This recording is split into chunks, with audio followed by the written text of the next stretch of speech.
Press the bell icon on the YouTube app to never miss a video from News Laundry.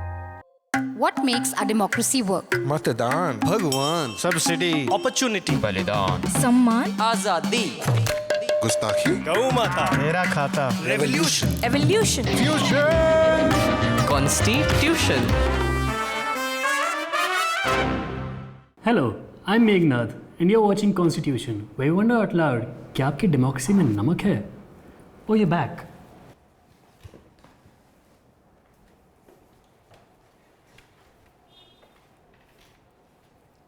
Hello, I'm Shibesh. You're watching Consti-tuition, where we wonder out loud, क्या आपकी democracy में नमक है? Today we are talking about bureaucrats, fondly referred to as Babus. Babus are the sidekicks that our politicians need, but often don't deserve. If democracy is like a football match, Babus are the football. When everyone else is scoring goals, they are the ones who end up getting kicked around. But a resilient football, because while footballers will come and go, the football itself remains the same.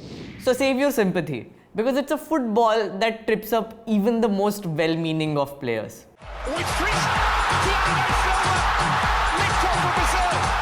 Our democracy has three pillars: legislative, executive and judiciary. Babus are the executive. Their job is to execute. Okay, maybe not like that. Our bureaucrats are the establishment. We have Babus in government today that have served P.V. Narasimha Rao, Atal Bihari Vajpayee, Manmohan Singh and are now serving Narendra Damodar Das Modi.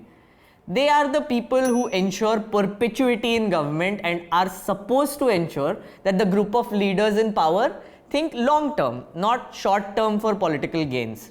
Babus are the proverbial glue that holds everything together. You think Fevicol ka jod is unbreakable? Try hooking up with a civil servant. And yes, they are called civil servants. You know why? Because the last group of people who institutionalized slavery and servitude in India are the ones who left us with this structure. They are directly responsible for the spread of the red tape. Well, them and Salman Khan. Red tape, fashioned for your feet. No, that's a terrible name for a shoe company. That literally means you're standing still. Anyway, to fulfill their colonial dreams, the British wanted to create a class of people who would do the job of sucking money and resources out of Indian pockets. For that, they not only needed slaves who would do manual work, but they also needed a class of masters who would control those other slaves, more like super slaves or the HR department of your company. So they came up with the bureaucratic system, which was implemented in all their colonies, including India. And the people of the Indian civil services earned the highest salaries of any officials in the world and were the most powerful people over 4,000 square kilometers. The British sent a few select Indians to a fancy academy, taught them fancy accents and the meanings of the words Oedipus Rex and Aristophanes and bahar wait karo and horse riding. Oh no, wait, Akbar did that too. So, not that one. They were given proper education and proper habits and a proper accent. Unlike me, more like them. Since for more than 4 decades after independence, India suffered from what I call the economics of nationalism. And I think what the title is trying to say... The main job of these newly formed all-important bureaucrats was revenue collection, which is why they were called collectors. They would collect taxes, resources and hand it over to the queen. So they collected booty while keeping us under their duty. Red tape, fashioned for your feet. Until we booted them out in 1947. Things got a little messy there.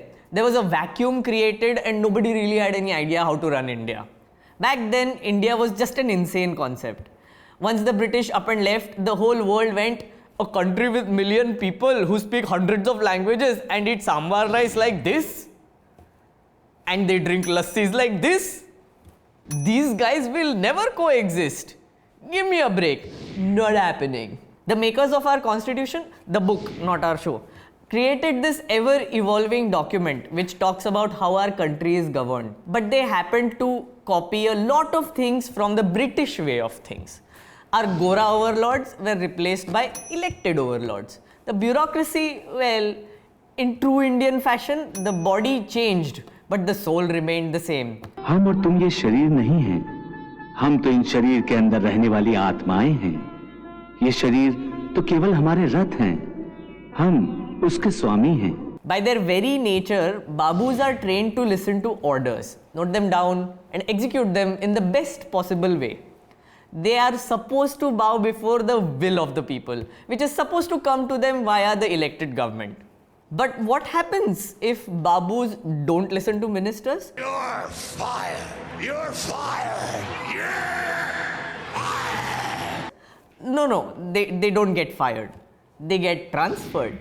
Have you ever wondered why that happens? Let me tell you why that happens. It's because of Article 311 of the Constitution of India, which talks about dismissal, removal and reduction in the rank of persons employed in civil capacities under the union or a state. It says, no person who is a member of a civil service of the union or an all India service or a civil service of a state or holds a civil post under the union or a state shall be dismissed or removed by authorities subordinate to that by which they are appointed.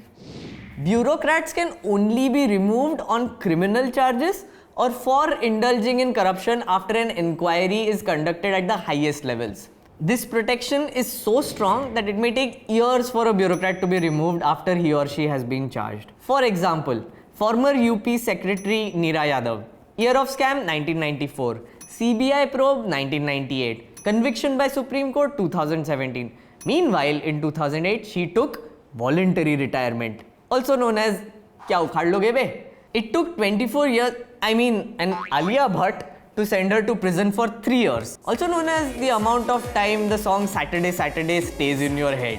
But on the flip side, this protection also keeps inconvenient bureaucrats from getting fired by their saab log. Take the example of Ashok Khemka. In 2012, when he cancelled a few land deals between DLF and the National Damad, alleging favoritism and corruption, the Congress government launched an investigation against him, alleging professional misconduct. Sonia, son-in-law? Are you serious? Are you serious? Are you serious? Yes, I am. Khemka was transferred multiple times from one post to the other, making sure he doesn't do any other mischief or catch any other mischief. But Khemka, like the mischievous monkey that he is, has been transferred 45 times in his 21-year career. 45 times. Imagine yourself changing houses twice a year. I can't even be bothered to change my bed sheet twice a year. Where is he now? Obviously, he is the principal secretary to the world-renowned Science and Technology Department of Haryana, which invented the love charger. You are the love charger! You are the love charger! You are the love charger! But he still continues to question Vadra. Khemka recently said that even the current BJP government is not taking any action in this case. Transfer number 46 coming soon. It's almost as if all parties are involved. Chappal pe utar aaye wo salo. This is the crux of the matter. Politicians like to apply pressure on bureaucrats if they don't toe the line. Since they can't fire them, they transfer them again and again, disrupting their lives utterly and completely. Punishment postings is an often used term to threaten them into toeing the line. But then, the flip side, again, is that if a bureaucrat is indeed corrupt and incompetent, they can't be fired. Being a babu is not like any other job that you or I hold, where if you just chill in the office all day watching Netflix and munching popcorn, you will get fired. For babus, there is no real performance indicator which can be used to assess their work. Say you're a bureaucrat who has been assigned to work in the Ministry of Defense. You are told to oversee the buying and selling of weapons from foreign countries. Now say the defense minister gets pissed at you because you revealed a massive corruption scam involving weapons procurement or buying helicopters. The government transfers you to a Naxalite area. in Chhattisgarh and directs you to build Swachh Bharat toilets there. Now let's say the state government of Chhattisgarh gets pissed at you because you, like the oh so honest Babu that you are, reveal that a certain cement contractor who is related to a political leader has a special concrete tie-up with the state government. You get transferred again. This time to Sikkim, where you are asked to handle, say, horticulture. Now you spend time going around the Himalayas, staring at orchids, wondering why they exist in the first place. This does happen. How is your performance supposed to be judged when you went from weapons procurement to building toilets to staring at orchids? What metric will be used exactly to show that you are doing a good job? Right now, it's primarily based on seniority. The more time you spend within the system, the more promotions you are likely to get. Or the other option is sucking up to a particular political leader and hoping, just hoping, that he or she becomes a minister. If that happens, there is a high chance you will be transferred to a position of seniority regardless of how much time you have spent inside the system. Again, that happens too. Feeling bad for the bureaucrat? Don't. Because देखो from जी साहब जी अरे आप खड़े क्यों हैं? तशरीफ रखिए, बैठिए, यहाँ बैठिए। तू जानता नहीं मेरा बाप कौन है? रिश्ते में तो हम तुम्हारे बाप होते हैं। In a heartbeat. Our bureaucrats are extremely powerful people. When laws are enacted, the rules and procedures under the law are drafted and implemented by bureaucrats. For example, let's say you are the political leader of your home. There's a consensus among everyone that a bed needs to be constructed. You have the money, you have the will of the people, your parivar. All you need is a carpenter or the internet. But let's pretend this is the 1980s. The carpenter in this example is the Babu. Yes, she, because unlike the internet, feminism did exist in the 1980s.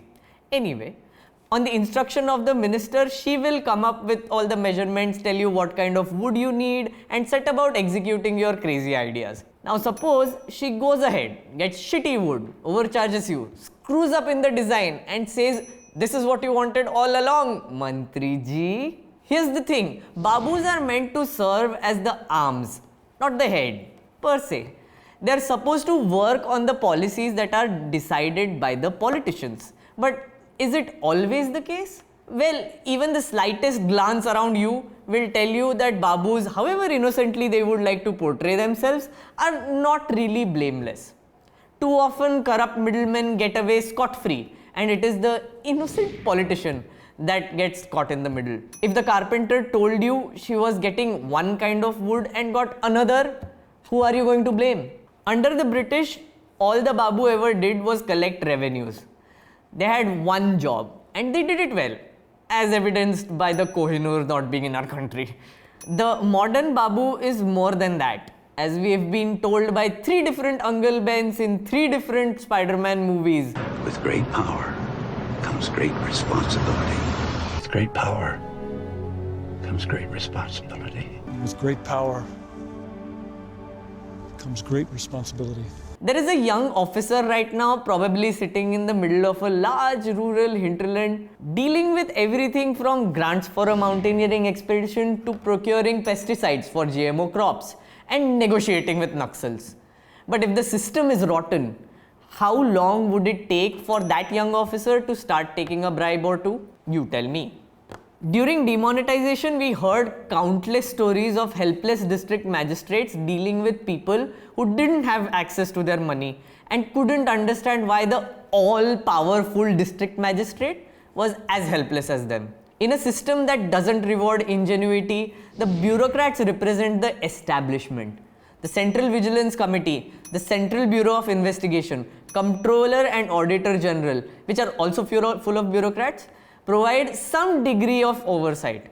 But we all know how effective they really are, especially with the CBI allegedly serving as the attack dog or caged parrot of whoever is sitting in the Prime Minister's office. The conviction rate of the CBI in corruption cases has been falling as per this question answered by the Union government. Up to June 30th, 2017, a total of 6,414 corruption cases were pending trials in courts. A total of 16,875 government employees or civil servants, 18,780 private persons and 115 politicians are accused in these corruption cases. But only 199 cases ended in conviction. A total of 420 people, 228 government employees and 192 private persons. That's a conviction rate of 3%.